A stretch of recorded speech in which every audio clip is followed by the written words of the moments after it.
Hello, and welcome back to another episode of Critical Reactions with your host, Bryan. We're going to continue on with this week's theme. We're looking at songs that I've checked out before, earlier in the channel's lifetime, and seeing if maybe my opinions have changed on them or improved, or if I'm hearing new things, or maybe I just am more used to whatever style of music they're making, and I have a better appreciation for it. Today we're taking another look at Russian Circles 309. It was a live studio session. I remember just really not understanding this at all. I think this was my first introduction to post-rock. It was my first introduction to droning music. And I've had quite a bit more experience with it since then. So we're going to see if maybe I have a stronger appreciation for what they're doing here, or if maybe I can even hear some of the nuances where it's not as drony, which is something I picked up on in this week earlier when we checked out Cult of Luna in Awe of. I mentioned that it was way too drony for my tastes the first time I checked it out, but I actually heard a lot of nuanced changes this time. So let's see if the same thing happens here. Russian Circles 309.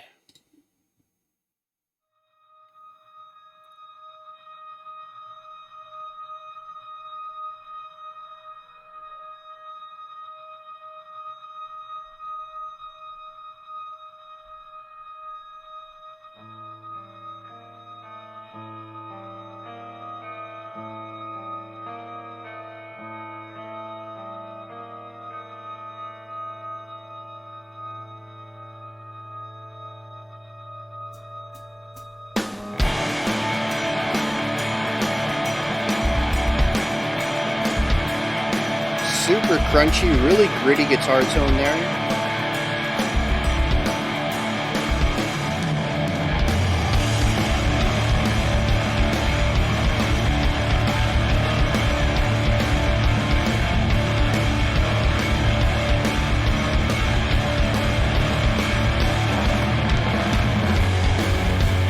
Oh, that's not a crunchy guitar tone, that was a bass tone.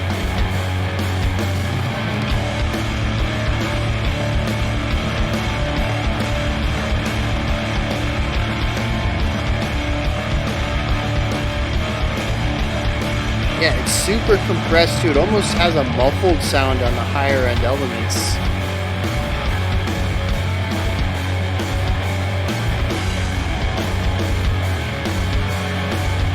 Yeah, changing between downbeats and offbeats there.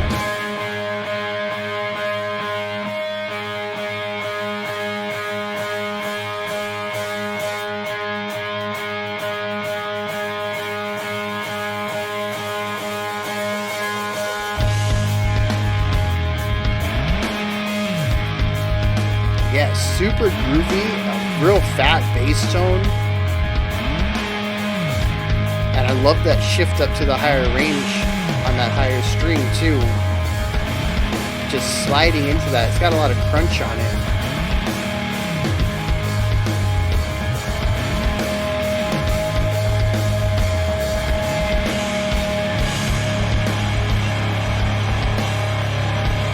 Yeah. You know, it was obviously a gritty sound before, but this just took it to new depths of width and crunch, and it's very ominous sounding.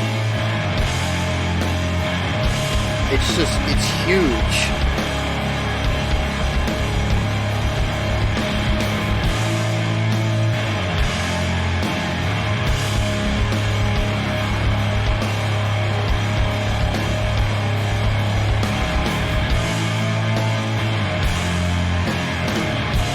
Yeah, really getting all three instruments on there on those accents.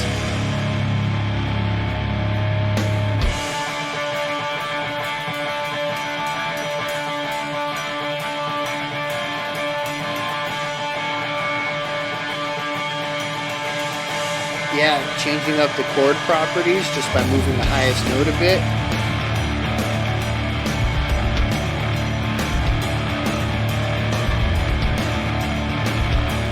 I noticed the bassist is using a pick, and I think the extra harsh attack is really helping with the tone of the song, rather than getting a nice subtle finger picking thump, rather than the thunk of the pick.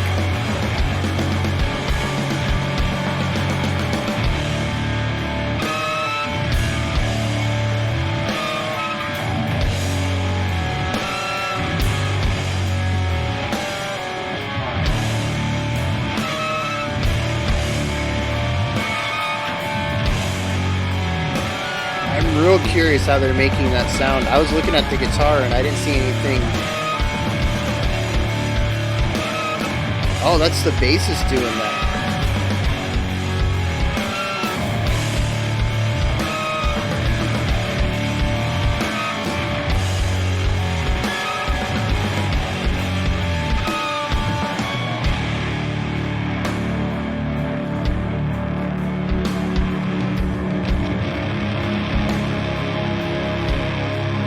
Really getting that crunch in here.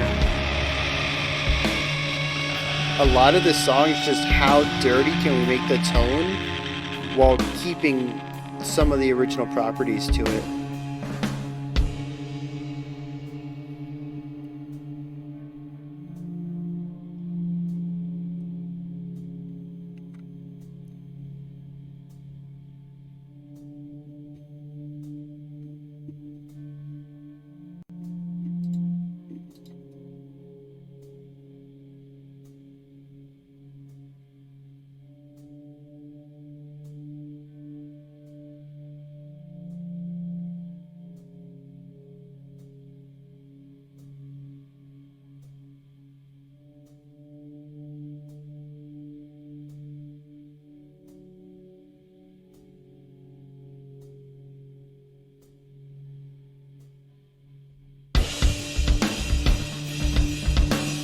Yeah, I love this 3 feel here and really what the drummer's putting down. Especially with those bass kicks being as fun as they are. Oh!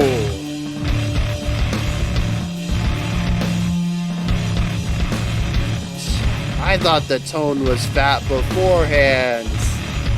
Golly.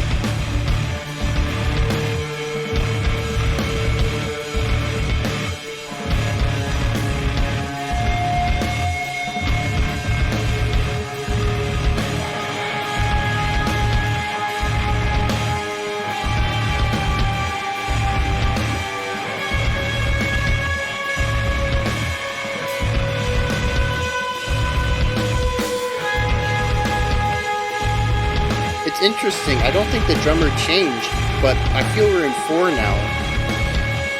Ever since the guitars came in.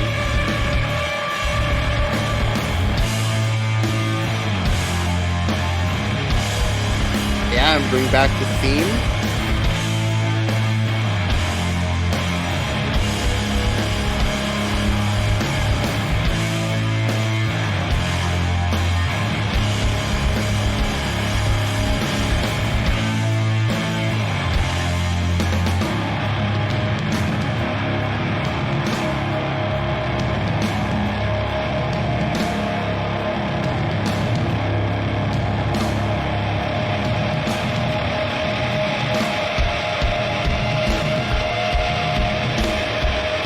That's clever. Incorporating feedback into the song itself.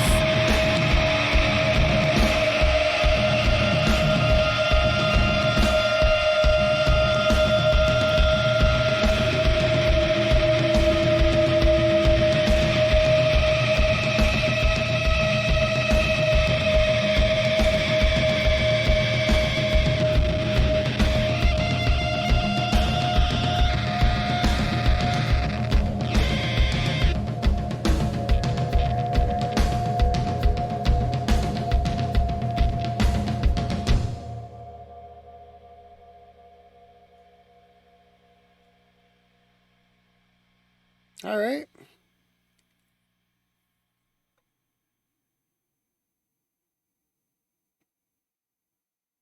All right.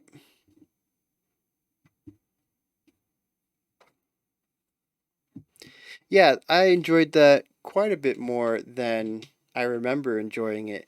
It's still not quite my type of music that I would listen to casually, but it is not drony and repetitious at all. I really don't know what I was on about back then.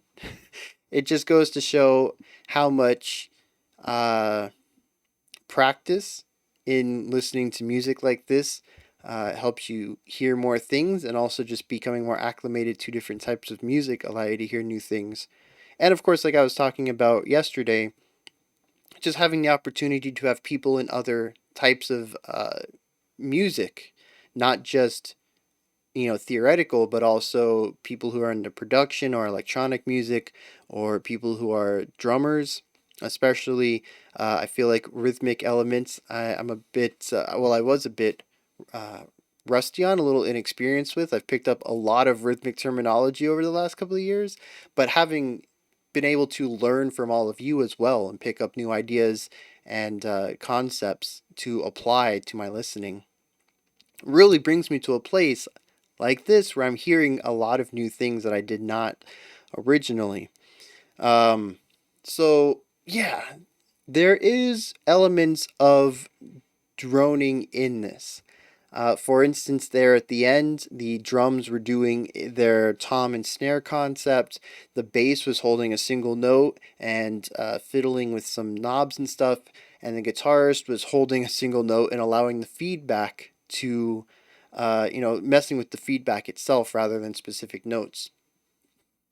On paper, nothing is really changing. There's one note being held, one chord being held, and a very short repeated passage on drums. So, in a sense, I can understand why past me felt the song was repetitious and drony. There are certainly elements of that in here, but the song moves through a lot of different ideas rather rapidly, I would say, especially compared to some of the slower burn post rock stuff we've heard over the years. Which, in an uncharacteristic turn for me, I can't think of any specific band or song that would occupy that.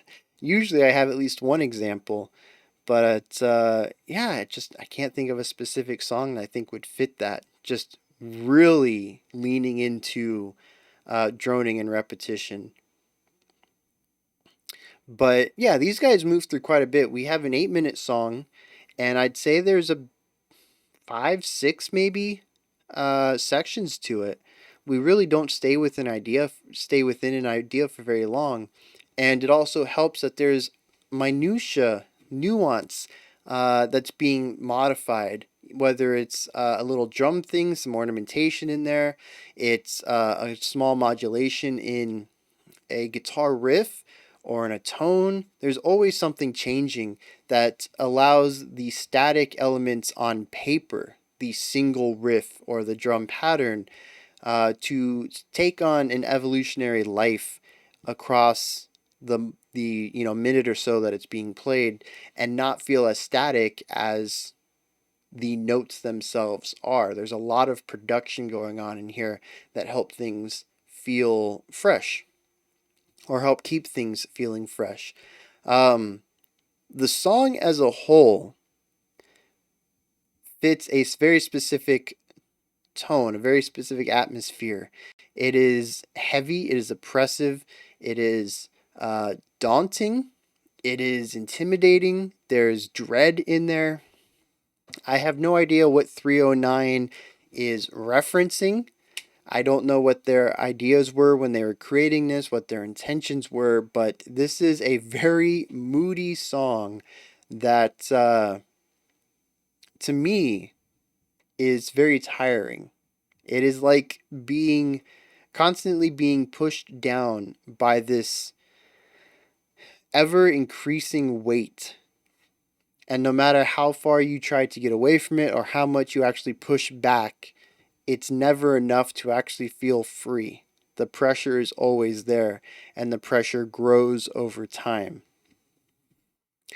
Um, it is a stressful song for me. I don't remember if I said that originally, but it's definitely how I feel now. The song induces stress to me. Even when I'm listening and finding cool little things and I'm making notes about something interesting that I heard, something that I liked, overall, when I think about the song, or if I were to listen to it casually, just completely allowing the song to envelop me, stress. Stress is what I get out of this. It is the reason why I will probably never listen to this on my own time, as much as I do enjoy some of the smaller aspects of it. Very rarely do I find myself wanting to feel stressed out. It's actually something that goes through a lot of songs in this genre. A lot of post rock and post metal to me tend to have these elements of weight and oppression to them, impending doom, uh, dread. It's just not usually why I listen to music, but I totally appreciate why people would listen to this on their free time, and I have a strong appreciation for the musicians themselves for creating this type of music. Just because we need all sorts of music in the world, there is no limit, I would say, as to a cutoff point. If a music can be made, it should be made. Maybe there are caveats. We're not getting into that. This video is about Russian circles, not about if art should be created or not. That is a very big topic, too big for a stream of consciousness idea. So, Russian circles, though, the atmosphere is palpable throughout. It suggests this very specific type of emotion and feeling, at least to me as a listener, and they find multiple ways to deliver on this with increasing intensity. I think the most easy example to showcase this increasing intensity is the fact that at the beginning I said, "Wow, that's a fat bass tone." And I had no idea what was in store for me because they found a fatter one. Golly, that second bass tone he brought in was just dirty. Golly, that was wow. And I think that's one thing that's going to impress me about uh, bands like this, but specifically we're talking about Russian Circles here. It's not so much about the music on paper. I know that that's what I am most familiar with. I still write music with sheet music. I'm slowly getting into not, but I still have this nagging voice in the back of my head that even if I've recorded something with a MIDI instrument, I need to go back and put it into sheet music eventually. I need to have this paper trail of my ideas, in a sense. Sheet music is just very important. It's been heavily ingrained into me that music needs to be written down in a very old manner of writing music down. And yeah, we have bands like this where the sheet music itself is rather boring, and I think some concepts can't even be written down in traditional notation. We would have to create unique ways to write it, and I have seen some really interesting experimental music written in sheets, and I have seen notes where the little dot at the bottom of the stem is an alligator mouth. Like I have seen some real fun sheet music, especially in experimental styles. Um, so it's not like sheet music and music notation in general can't be adapted to modern music. It's just traditionally we don't have anything that would be able to replicate what's going on here in notation.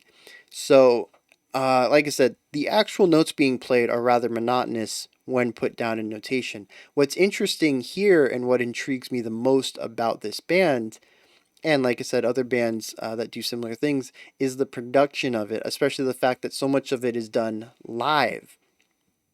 It's almost as if both of the guitar players, are half instrumentalists and half DJs of a sort, or maybe half music engineer, doing so many live tweaks on the fly. It's not like they have a bunch of stuff pre-programmed. You can see in several occasions they're playing around with stuff. The guitarist has some pedals that he plays around with, and the bassist has. I don't remember seeing any foot movement with the pedals, but they definitely had some knobs and stuff that they were playing around with. There's just a lot of live elements uh, with engineering boards, I guess you could call them, or effects boards, effects stuff, pedals and knobs and dials. And it's like they've extended their instrument, whereas most guitarists and bassists play the strings on their instrument. These guys play the strings and other other hardware that they've augmented their instrument with. Their instrument is no longer just six strings and maybe a whammy bar. It's six strings and pedals and knobs and all sorts of additional elements. And it's almost like they've modified their instrument to better fit what they want to create. And there's just, to me, there's a lot of appreciation to that.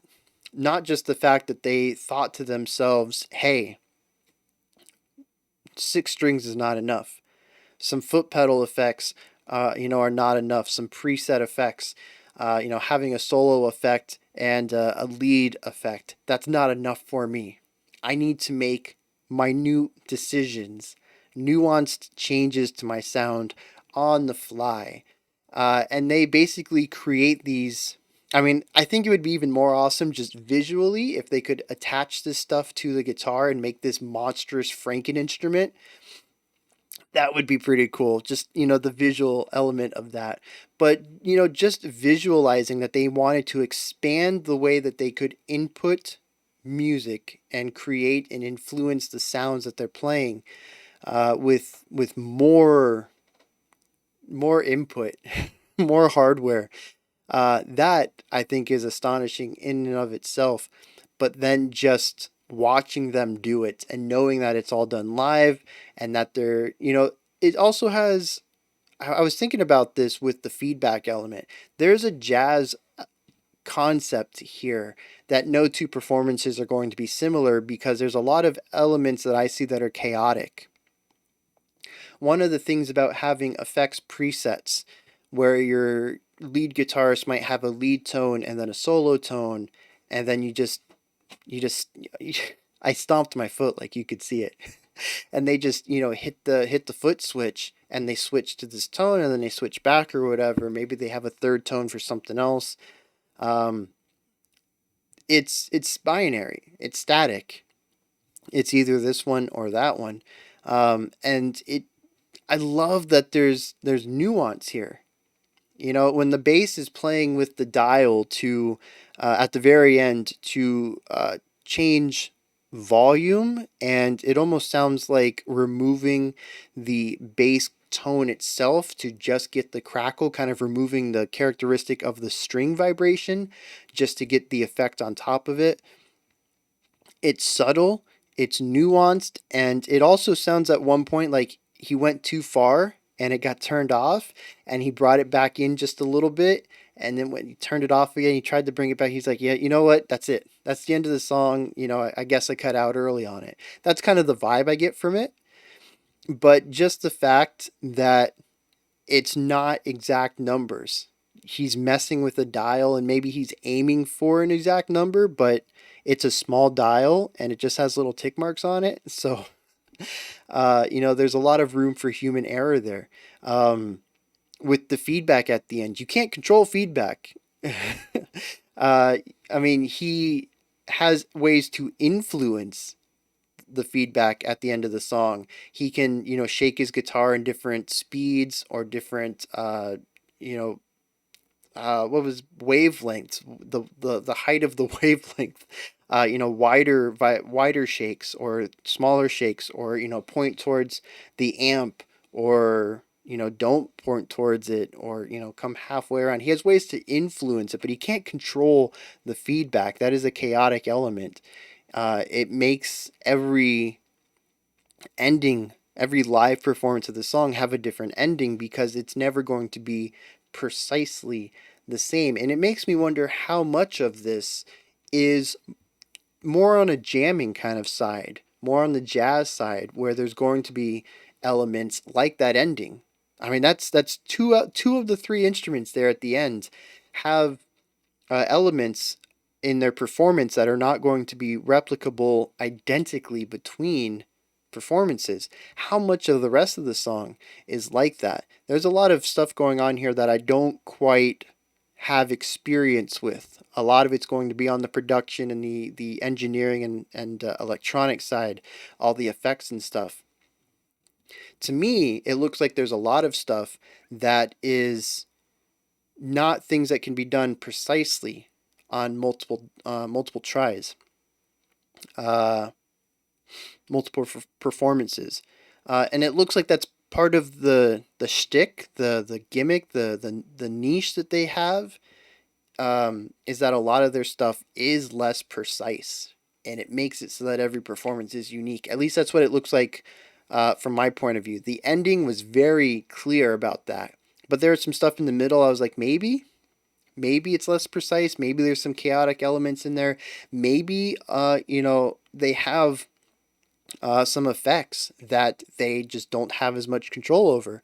Maybe they are more chaotic effects, and even stuff that they are not physically moving. Maybe it's not a knob they're playing with, or I can't see, a guitar movement that is changing the sound.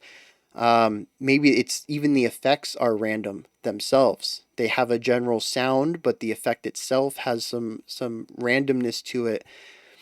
And I've only heard this one performance twice now, but how if I checked out a different live version, if I checked out a studio version, if I went and saw them in concert, how different is this song going to sound? And that's just, to me, that's fascinating because I'm so used to working with precision.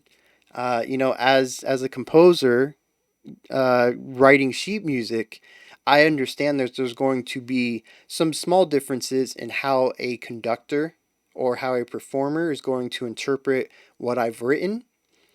But for the most part, it's going to be very similar between what I have in my mind and how it's going to be performed by a group of performers, musicians. I don't have a lot of leeway for randomness. There's a little bit of leeway for the human element, human interpretation, but not a lot of randomness. And allowing randomness and chaos to crop up in music is something that I have dabbled with recently and still scares me. There's something about having absolute control over music, over a song that I'm still grasping onto. And doing some of these composition jams lately, I've been playing around more with randomness, with chaos, with allowing uh, elements that are out of my control to influence the music. And to see them just kind of let the music go and say, we have a general idea, but whatever comes out of it comes out of it. That is just super impressive to me because I don't have that ability. It makes me nervous to release the music to Chaos's whim, and I love seeing that. It's opposites, I suppose. Me having a specific style and becoming enamored with the opposite of it. I've actually seen a lot of musicians and composers, absolutely fall in love with instruments that have different timbres, sort of the opposite timbre than they do, or composers, really love music that is complete opposite of what they write. And maybe it's just the otherness, opposites attract, all those uh, idioms, I suppose. But I will never not be fascinated by people who can do this and just say, whatever happens with my music happens with my music. I'm going to play what I play. I'm going to bring my elements. What would be for the guitarist and bassist is playing the notes on the instrument, and whatever the effects bring to the table is what they bring. And, I'm going to jam with it either way. And I think this element of working with an unknown entity and not knowing what your music is going to sound like when you produce it is like really interesting, and watching it brings a completely different perspective to watching them perform, especially when the guitarist is just I think his eyes are just closed and he's just grooving with what's happening. It makes me wonder, he knows what he's bringing to the table. He knows what he's playing on his instrument, but is he listening to the music in a way that's similar to what somebody in the audience would be doing as well? Really like, wow, that's cool. I really like how that's happening. That's never happened before. And just like grooving with the music, not knowing what's coming next. I mean, how just being a listener, an audience member, and a performer at the same time. It's bonkers. I can't even imagine that. It sounds phenomenal. And I kind of see that in a couple of these moments here of just really loving what's happening, and knowing that you have never heard your song sound like this before. I kind of see that on their faces sometimes. Just really cool stuff. And of course, I don't want to leave out the drummer. He doesn't have any of these crazy effects, and he is sort of the static element to the song. Aside from any embellishments he might throw in between different shows, his part is going to be, a static element for all of the songs. But I think that's important when you introduce so much chaos, is to have something that's always going to be relatively similar. To have that grounding point between all the performances. I know I haven't really talked too much about the song itself, but I think there isn't really too much to speak about pertaining to each individual section. Um, the song to me is more something, it's a work of art that should be taken as a whole. It is, like I mentioned, several parts exploring a similar theme and growing in, I was going to say growing in intensity, but I think the intensity fluctuates throughout. There's definitely that moment near the end where the bass kicks in with that second tone. I'd say intensity increases there. And I'd say from that point on, we definitely see a rising intensity. But it's mostly just an exploration of a single emotion. And I think they do a fantastic job of exploring this idea in so many different ways while utilizing pretty much the same timbres.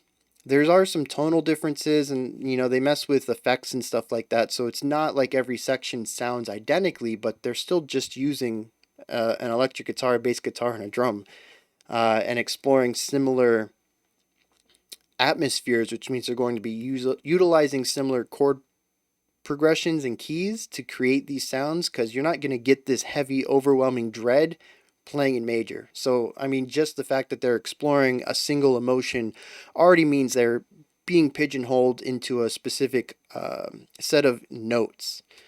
Or I should say note relationships.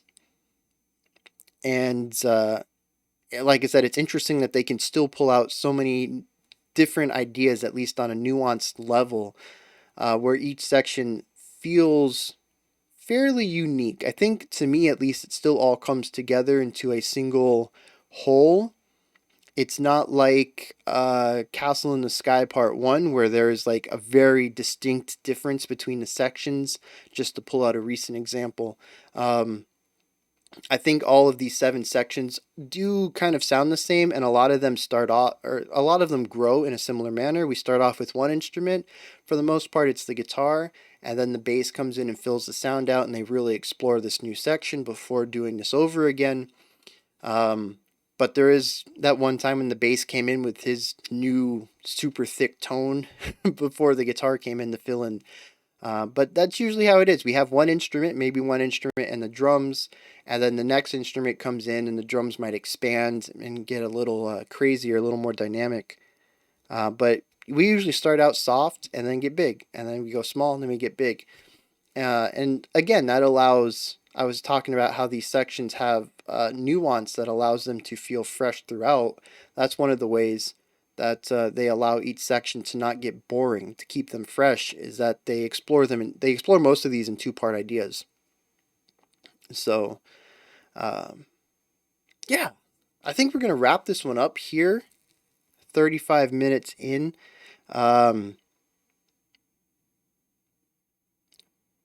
Much like yesterday's Polyphia, this is still not something I would go out of my way to listen to, but I do have a much stronger appreciation for it now, with my 2021 ears rather than my 2020 ears. When did I check this one out?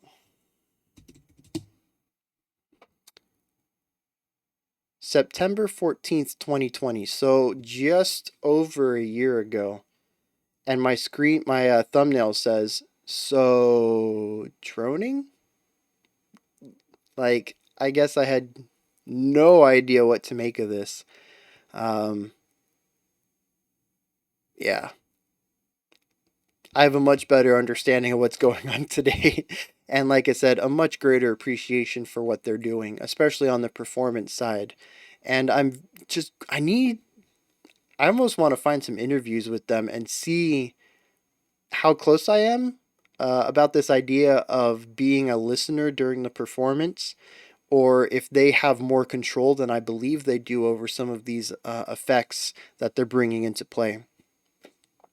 But those are my thoughts on Russian Circles 309 from a second listen. This is where you guys come in, though. Hit me up in the comments. Let me know if you enjoyed this or not. Anything that stuck out to you. If you have any information on some of the questions I had, or any extra information to expand on some of my thoughts, go ahead and drop those comments down there. Above the comment section is a link for Linktree. It's in the description box. It'll take you to a menu with everything related to the channel. You can access my Patreon if you'd like to support the channel. You can follow me on Twitter. You can join the Discord community. You can email me. You can check out what I've been listening to on Last.fm. There's a bunch of stuff in there. Go ahead and check it out. Above the description box, if you could, like, subscribe, and ring the bell. I'll be back tomorrow at 5 p.m. Eastern Standard Time, 9 p.m. UTC. We also have one more video that came out 6 minutes ago. It's our special selection for the week. Yeah, and then we got tomorrow. Tomorrow's our final day. We're going to look at the final retrospective, and we're going to be looking at a creator request, where usually a smaller band will email me and say, hey, check out our music, and I'll say, yeah. I'll give them some criticism and help promote the band a little bit. Hopefully they can find their audience, and people looking for new music like them can expand, their libraries, what they're looking for. Last week, 2 weeks ago, we listened to Terrestria, and I bought the album that day. So they found their audience, and I found some new music that I sorely need. Actually, I don't sorely. I have too much music now. 2 years ago, I would have been like, yes, a new band. I haven't found a new band I liked in years. And now I'm drowning in bands. I have such a big folder of stuff I need to look into. It is unreal. All right. Anyways, I think I've rambled enough at the end of this one. Remember to be critical but not cynical when you listen to music. And have a fantastic morning, afternoon, or evening whenever you choose to watch my videos.